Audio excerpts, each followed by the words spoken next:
જય સ્વામિનારાયણ વિદ્યાર્થી મિત્રો, શ્રી સ્વામિનારાયણ વિદ્યાસાગર સ્કૂલના ઓનલાઈન શિક્ષણમાં આપ સૌ વિદ્યાર્થી મિત્રોનું હાર્દિક સ્વાગત. આપણે 5મો પાઠ ભૂગોળની અંદર 12 એમની વાત કરતા હતા પરિવહન એટલે કે વાહન વ્યવહારના સાધન. આપણે જોયું હતું કે ઔદ્યોગિક ક્રાંતિ ઇંગ્લેન્ડમાં થઈ ત્યારબાદ ઉદ્યોગ ક્ષેત્રે જે નવા યંત્રો શોધાયા અને ઉત્પાદનની પદ્ધતિમાં જે પાયાનું પરિવર્તન, જે નાના ગૃહ ઉદ્યોગો હતા એના સ્થાને મોટા ઉદ્યોગો અસ્તિત્વમાં આવ્યા અને કાચો માલ એ ઉદ્યોગ સુધી લઈ જવા માટે અને પાકો માલ ઉદ્યોગથી બજાર સુધી લાવવા માટે વાહન વ્યવહારની જરૂરિયાત હતી. અને સૌપ્રથમ 1825માં ઇંગ્લેન્ડમાં રેલવેની સેવા શરૂ થઈ. 1853માં ભારતમાં રેલવેની સેવા શરૂ થઈ. ત્યારબાદ સડક માર્ગના માર્ગ, રેલ માર્ગ, જળ માર્ગ, હવાઈ માર્ગ, રજ્જુ માર્ગ એટલે કે રોપવે, ઊંચા પર્વતો પર ચડવા માટે જેમ કે ગિરનાર ઉપર આજે કામ શરૂ છે રોપવે બનાવવાનું.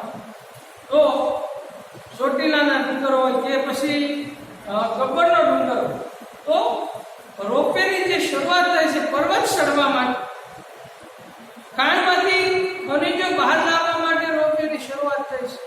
તો આ રોપવે એ પર્વત ચડવા માટે અથવા ખાણોમાંથી ખનિજો બહાર લાવવા માટે ઉપયોગ થાય છે. અને પાઇપલાઇન પ્રવાહી અને તરલ પદાર્થોને એક જગ્યાએથી બીજી જગ્યાએ લઈ જવા માટે, જેમ કે પાણી શેત્રુંજી ડેમમાંથી ભાવનગર સુધી પાઇપલાઇન દ્વારા લાવવામાં આવે છે. મહી કરીએ છીએ, મહીનું પાણી ભાવનગર સુધી લાવવામાં આવે છે. તો આ ખનિજ તેલ, પેટ્રોલ, ડીઝલ, ઓઇલ એ પણ, અને આજે આપણા ઘરે જે ગેસ વાપરીએ છીએ એલપીજી રસોઈ માટે, એ ઘર સુધી પાઇપલાઇન દ્વારા આપણે ગેસ. તો આ બધા પરિવહનના માધ્યમો છે. એમાં આપણે વિશ્વના મુખ્ય સડક માર્ગોની વાત કરી, વિશ્વના મુખ્ય રેલ માર્ગોની વાત કરી, સાથે સાથે ભારતના માર્ગોની વાત કરી. વિશ્વના મુખ્ય જળમાર્ગો, આંતરિક જળમાર્ગો હતા કે જે સરોવરને લોક ગેટથી જોડી અને આવા માર્ગો બનાવવામાં આવે એમની વાત કરી. આજે આપણે ભારતના જે આંતરિક જળમાર્ગો છે એમાં રાષ્ટ્રીય જળમાર્ગ 1, રાષ્ટ્રીય જળમાર્ગ 2, રાષ્ટ્રીય જળમાર્ગ 3, રાષ્ટ્રીય જળમાર્ગ 4 અને રાષ્ટ્રીય જળમાર્ગ 5 માર્ગોની વાત કરવાની છે. તો વિદ્યાર્થી મિત્રો જોઈએ, ભારતમાં આંતરિક જળમાર્ગનો સૌથી વધુ વિકાસ ભારતના ઉત્તર પ્રદેશ, પશ્ચિમ બંગાળ, બિહાર અને અસમ રાજ્યોમાં જોવા મળશે. તો વિદ્યાર્થી મિત્રો, જે મોટી નદીઓ છે હિમાલયમાંથી નીકળતી બ્રહ્મપુત્ર અને ગંગા જેવી મોટી નદીઓ ઉત્તર પ્રદેશ, અસમ, બિહારમાંથી પસાર થતી હોવાથી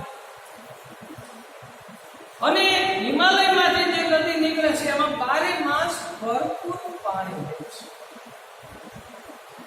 હિમાલય એ મોસમી પવનોને રોકીને ખૂબ મોટા પ્રમાણમાં ત્યાં વરસાદ આપે છે.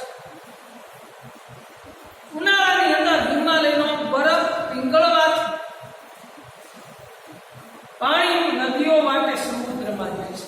તો આ નદીઓ 12 માસ પાણીથી ભરપૂર રહેશે એટલે પરિવહન માટે પણ આ ઉપયોગી છે. એટલે એ નદીઓ ઉત્તર પ્રદેશ, પશ્ચિમ બંગાળ, બિહાર અને અસમ રાજ્યોમાં જોવા મળે છે. ભારતમાં લગભગ 14,477 કિમી લંબાઈના આંતરિક જળમાર્ગો આવેલા છે. એમાંથી 10,027 કિમી લાંબી નદીઓ છે. તો ભારતમાં કેટલા કિલોમીટરના આંતરિક જળમાર્ગો આવેલા છે? તો કે 14,477 કિલોમીટર ભારતના આંતરિક જળમાર્ગો આવેલા છે. 10,027 કિમી લાંબી નદીઓ છે ભારતમાં અને 4,438 ઉપયોગી છે મુખ્ય આંતરિક જળમાર્ગો નીચે મુજબ છે. તો અહીંયા જે આંતરિક જળમાર્ગો આપેલા છે એ ભારતના મુખ્ય આંતરિક જળમાર્ગો છે. જોઈએ આપણે રાષ્ટ્રીય જળમાર્ગ નંબર 1 એક ગંગા નદીનું ઉદ્ગમ સ્થાન હિમાલયમાં છે. તો ગંગા નદીમાં હલ્દિયાથી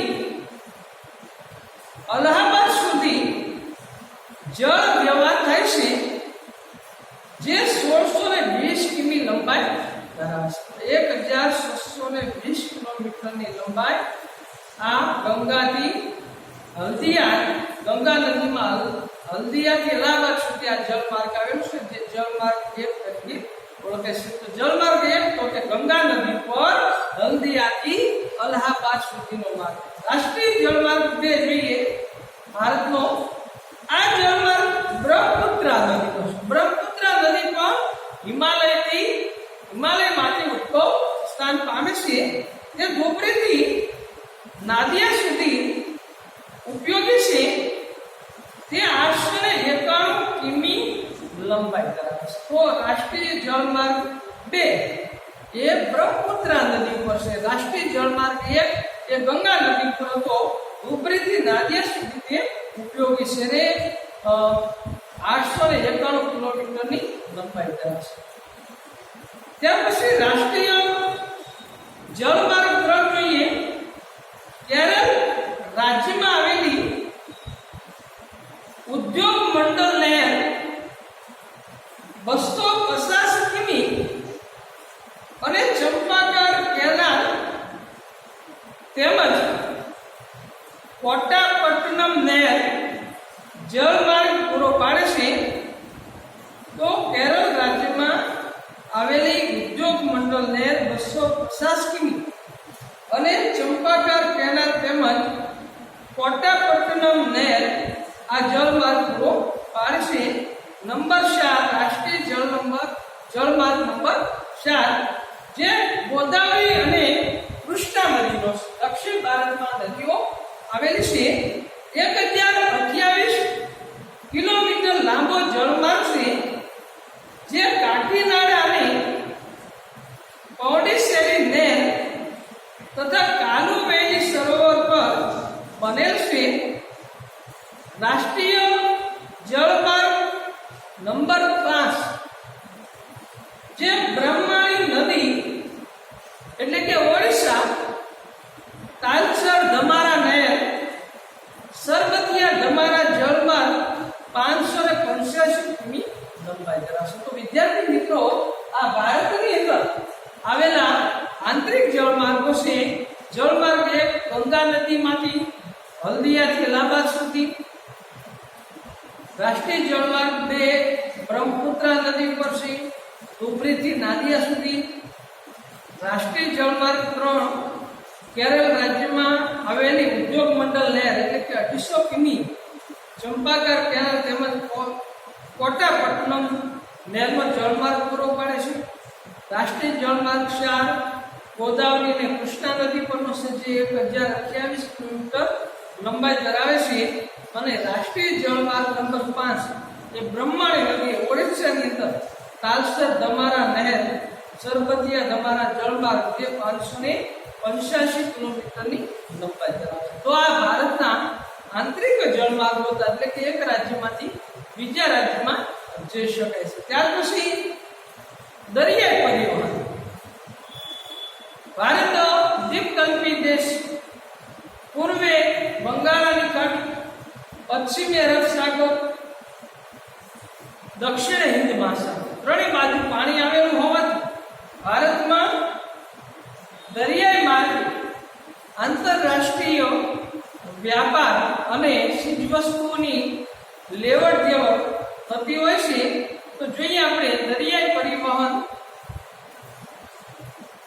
ચીજવસ્તુ અને માનવીની હેરફેર માટેનું સસ્તું માધ્યમ દરિયાઈ પરિવહન છે. વિદ્યાર્થી મિત્રો, દરિયાની અંદર આપણે જોઈએ કે સડક માર્ગ હોય તો સડક તૂટી જાય પણ રિપેરિંગ ખર્ચ વધી જતો હોય છે. રેલના પાટા મળી જાય, હવાઈ માર્ગમાં એરપોર્ટ ઉપર અને એરપોર્ટનું સરસ રીતે એમનું રાખવું. પણ જળમાર્ગ જોઈએ તો એને મરામત ખર્ચ થતો નથી, કારણ કે મહાસાગરો એકબીજા સાથે જોડાયેલા છે. બંગાળાની ખાડી હિન્દ મહાસાગર સાથે, હિન્દ મહાસાગર અરબ સાગર સાથે, આમ બધા સમુદ્રો એકબીજા સાથે જોડાયેલા હોય છે. એટલે એક સમુદ્રમાંથી બીજા સમુદ્રમાં જહાજ આસાનીથી જતું રહેશે, કારણ કે મહાસાગરો એકબીજા સાથે જોડાયેલા હોય છે. તેમાં વિવિધ કદના જહાજો ચાલી શકે છે. સમુદ્ર માર્ગોનો ઉપયોગ કોઈ પણ દેશ કરી શકે છે, તેમજ અન્ય માર્ગોની સરખામણીમાં ઉર્જાની ઓછી જરૂર રહેશે, જેથી ચીજવસ્તુઓની હેરફેર સસ્તી પડે છે. વર્તમાન સમયમાં જહાજોની આધુનિકીકરણ અને વિશિષ્ટ ટેકનોલોજીથી સજ્જ કરવામાં આવ્યા છે. તો જહાજો જુદા જુદા ટેકનોલોજી, આજે તો યુદ્ધ જહાજો, વિદ્યાર્થી મિત્રો આપણે જોયું છે કે ભાઈ વિરાટ નામનું જે યુદ્ધ જહાજ છે એ કાલે જ અલંગ શિપ બ્રેકિંગ યાર્ડ ખાતે ભાંગવા માટે, કેમ કે જહાજની વેલિડિટી 20 વર્ષની જ હોય છે, પછી નવું હોય ત્યારે કાપી નાખવું પડે છે, નહીતર એ ડૂબી જવાનો ભય ઉભો થાય છે. જેમ કે ટાઇટેનિક, ઘણા બધા જહાજો ડૂબી જાય છે. તો એટલે 20 વર્ષની એમના માટેની વેલિડિટી. તો આજે અદ્યતન જહાજો અસ્તિત્વમાં આવ્યા છે કે જહાજ ઉપરથી, યુદ્ધ જહાજો ઉપરથી અવકાશની અંદર પ્લેન ઉડાડી શકાય છે, મિસાઇલ ઉડાડી શકાય છે. જુદી જુદી ટેકનોલોજી એમાં વાપરવામાં આવી છે. તો સમુદ્ર માર્ગો પર વર્તમાન સમયમાં જહાજોને આધુનિકીકરણ અને વિશિષ્ટ ટેકનોલોજીથી સજ્જ કરવામાં આવે છે, જેમાં રડાર, વાયરલેસ તથા દૂરસંવેદન નૌકાયાન પ્રણાલી વગેરે ઉપકરણોથી સુસજ્જિત કરવામાં આવ્યા છે. તો આ રીતે દરિયાઈ પરિવહનમાં પહેલું છે ઉત્તર એટલાન્ટિક માર્ગ.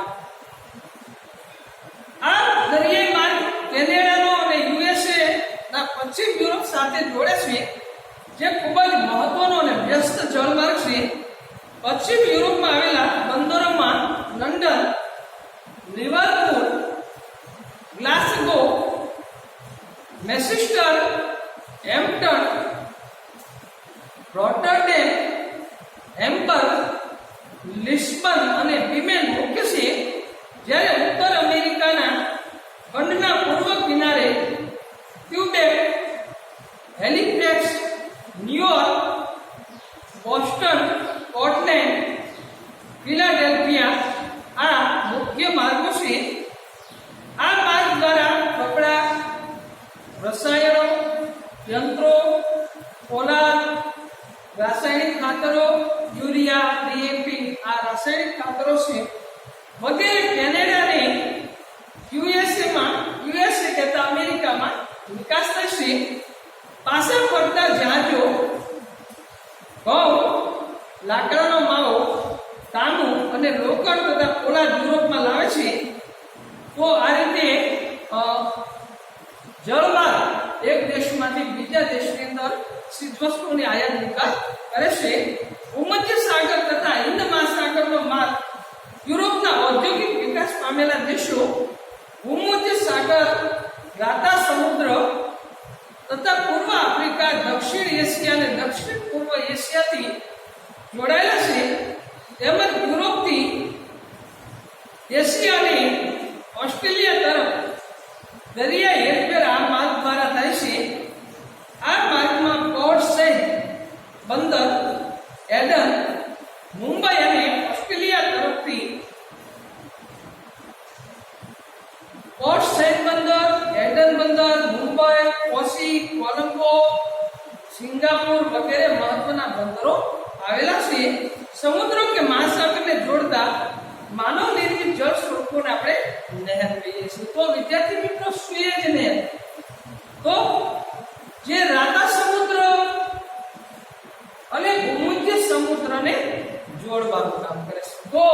રાધા સમુદ્ર અને ભૂમધ્ય સમુદ્ર વચ્ચે જે જમીન ખંડો આવેલા છે ત્યાંથી સુએઝ નહેર કાઢી અને રાધા સમુદ્રમાંથી જહાજ ભૂમધ્ય સમુદ્રમાં જાય છે.